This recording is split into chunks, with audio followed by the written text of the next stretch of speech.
Good afternoon, my friends. This is Paul, and today I'm going to be reviewing Tokyo Mirage Sessions #FE Encore for the Nintendo Switch.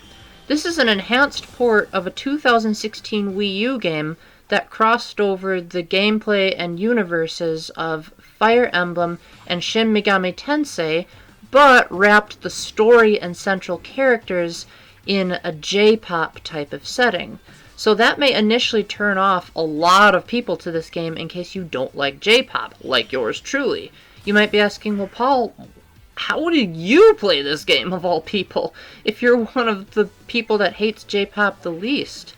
Well, as you can see from the majority of footage, the gameplay is so addicting that I put up with a setting I don't normally like in favor of having a fun time.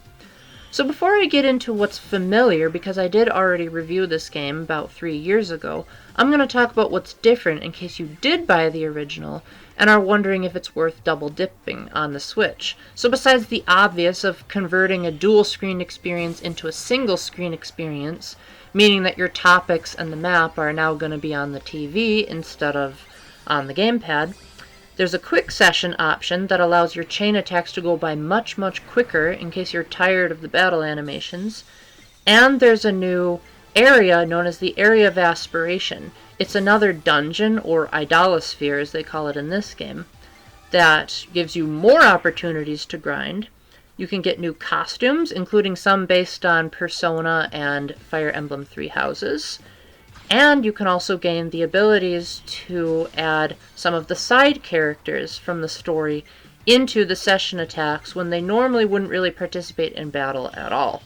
These are really cool additions because I love how Tokyo Mirage Sessions is so flashy and has over-the-top animations.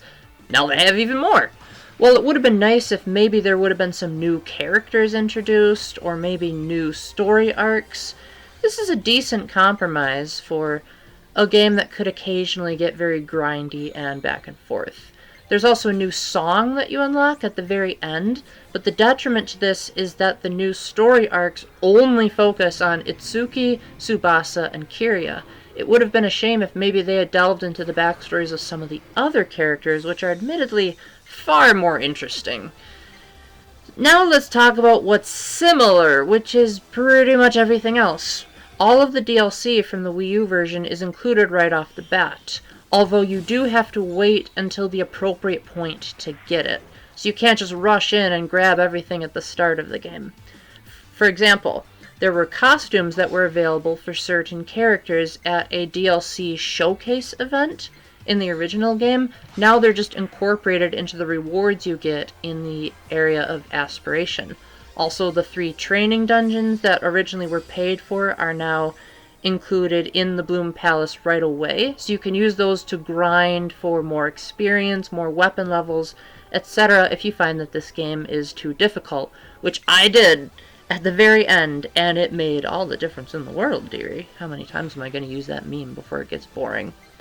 So the main premise of Tokyo Mirage Sessions is that it takes the essential gameplay of the Persona series, but it takes the characters of Fire Emblem and wraps them up in this J-pop type experience. If you're going into this as a Fire Emblem fan like I did, prepare to be majorly disappointed. While there are a lot of cool characters from the Fire Emblem series, they've been given a radical makeover to the point where you probably won't recognize a lot of them. Chrom in particular is one of my favorites because he looks a lot like the Prince of Persia. However, all of the Fire Emblem characters fall into only 2 categories, and that's they are only from Fire Emblem Awakening and Fire Emblem Shadow Dragon. So if you were hoping for, say, characters from Three Houses, Radiant Dawn, Fire Emblem Fates, prepare to be sorely disappointed.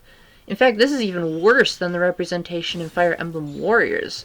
Then again, considering that this came out in 2016, which was still sort of a transition period for the Fire Emblem franchise, it's probably not entirely their fault, but considering that this is an enhanced port, I think it would have been nice if maybe they included a few additional characters, maybe more than just an additional dungeon with like a whole new chapter.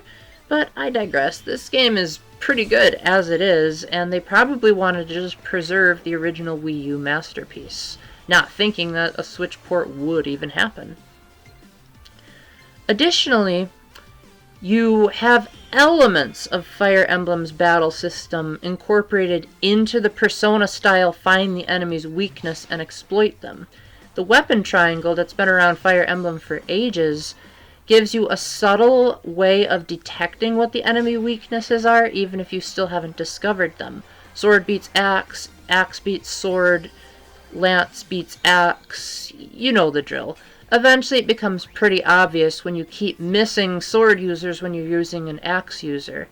Also, certain types of magic are effective against certain types of units. If you played Fire Emblem games, this should be self-explanatory. However, the game doesn't go out of its way to make you feel like you have to have played one or the other of previous series in order to fully appreciate it. The Fire Emblem characters, conveniently, have amnesia, so they don't remember their past, so therefore you don't really need to know anything about previous Fire Emblem games to get a grasp on the story. As far as Shin Megami Tensei or Persona characters, you don't get any of them. Sure, you get an image of Jack Frost outside of a store window, but that's it.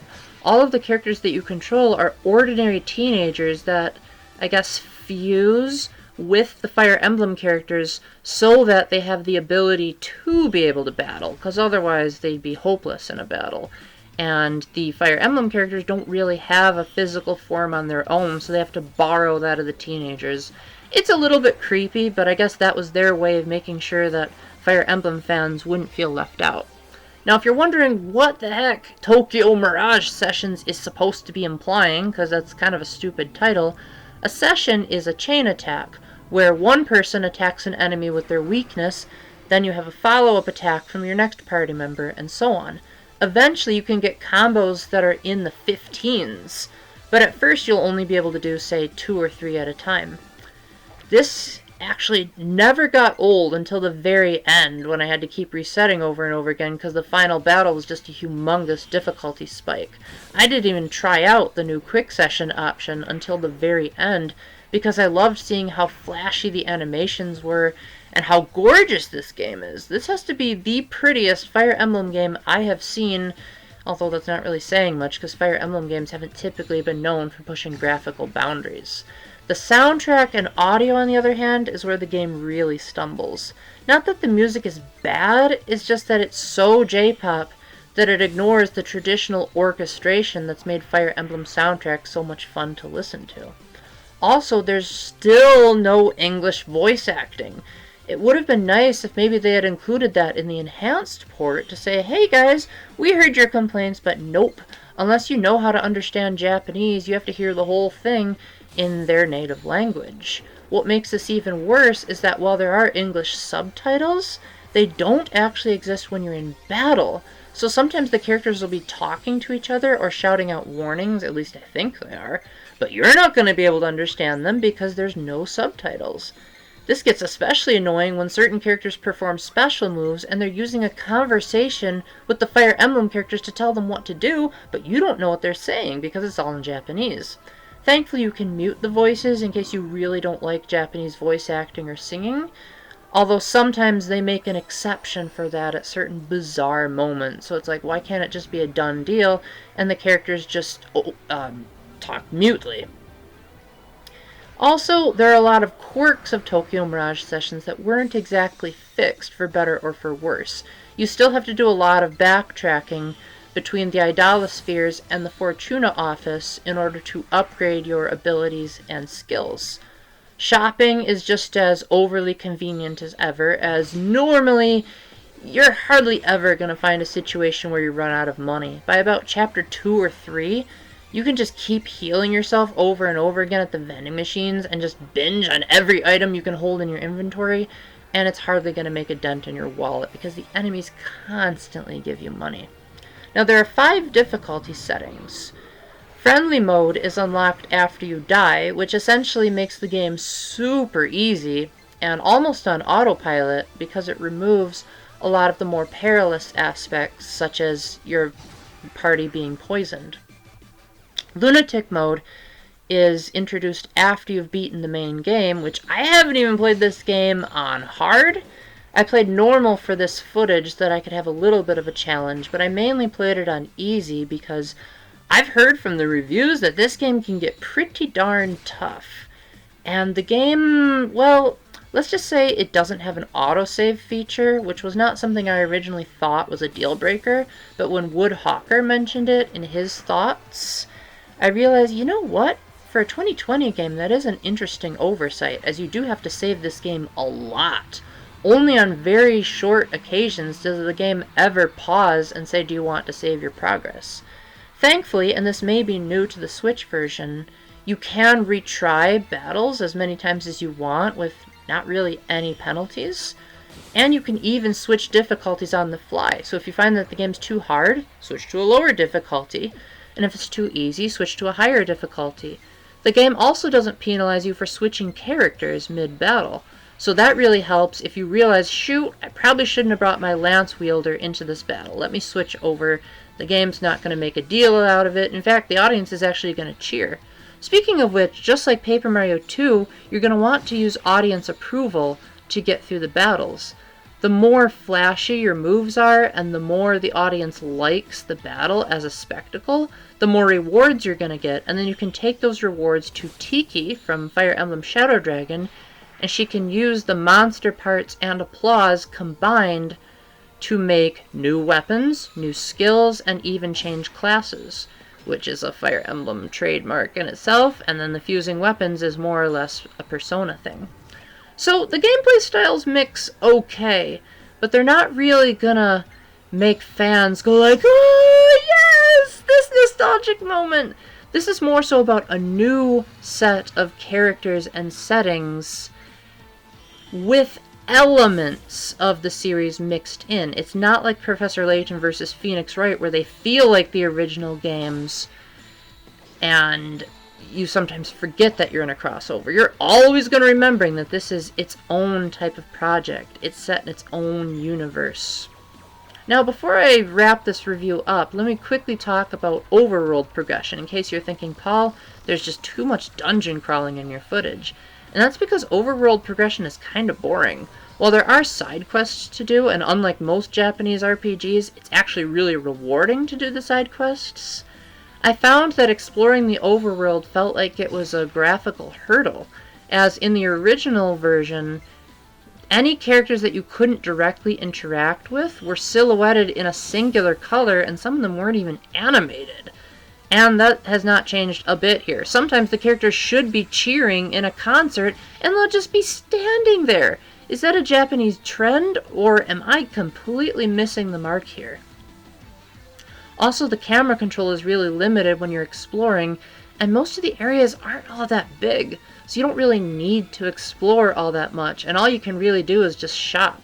While it is a lot of fun to unlock all of the outfits and posters, there's not really a good functional purpose to be exploring unless if you want to complete all of the side quests, which again is extremely rewarding but tedious at the same time because you constantly are going back to the Fortuna office if you gather even the slightest bit of new materials, which means you have to trek back to the office and you have to hear the same old music and people are texting you on the cell phone. And you could tune all of this stuff out theoretically, as the battle system is so much fun. Exploiting enemy weaknesses and trying to chain together as many sessions as possible hardly ever gets old, and the game keeps introducing new mechanics to make the battles even more fun as the game progresses. There's even a new Game Plus mode that allows you to carry most of your statistics into a second file if you want to really breeze through the experience. The in-between moments could get a bit draggy for some people, and if you don't like J-pop and heavy influence on Japanese culture, you are going to find this game to be an absolute nightmare. However, if you can look past all of that and just look at the ingenious gameplay first and foremost without worrying about things like the story or why is there not enough Fire Emblem fan service, I think you're going to have an incredible time. I certainly did, and I am not the biggest fan of this genre. So I do hope you will give it a try. Maybe wait for it to go down in price because it doesn't have nearly enough new content if you've already played the Wii U version. But if you haven't played, this is certainly a must-buy. I would say this is approximately a 13 out of 20, mainly docking points because I don't like J-pop. But from a gameplay perspective, it's pretty much perfect. So with that, thank you very much for watching. I hope that you guys enjoyed yourselves. If you have any comments, concerns, questions, critiques, etc., please let me know in the comment section. And until the next time, keep the faith, stay epic, God bless, and make an English dub the next time you do a remix of Tokyo Mirage Sessions. Bye!